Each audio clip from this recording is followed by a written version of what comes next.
Morning আর শুভ সরস্বতী পুজো জানাই সকলকে। সকলের বাড়ির সরস্বতী ঠাকুরের ছবি কিন্তু অবশ্যই দেবে। আর আজকে ছাদে এসে মনটাই ভালো হয়ে গেল। বলে নাকি ফুল ফোটে ঠাকুরের পায়ে যাওয়ার জন্য।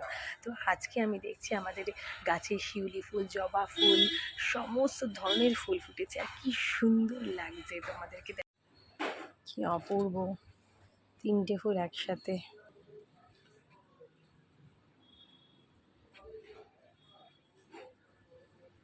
এই সময় দাঁড়িয়ে এত বড় বড় শিউলি ফুল, ওই যে গাছে আরও আছে, দাঁড়াও ঝাঁকালি পড়বে।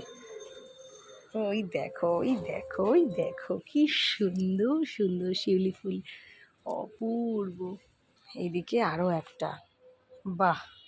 এখন পালা হচ্ছে পুজোর আয়োজন করার, কারণ কি 12টার আগে তো পুজো শুরু করতে পারবো না। তো ততক্ষণে তোমরা তোমাদের বাড়ির সমস্ত ফটো ভিডিও আমাদেরকে পাঠাবে। এইখানে আমি আমার স্টুডেন্টদেরকে নিয়ে সরস্বতী পুজোর অঞ্জলি দিতে শুরু করে দিয়েছি। এরপরেও অনেকবার হয়েছে, কারণ সব স্টুডেন্টরা একসাথে আসেনি। তো তারপরে আমরা সকলে একসাথে প্রসাদ খেলাম। দেখো আমাদের গাছের ফুলে কি সুন্দর মা সরস্বতী সেজে উঠেছে।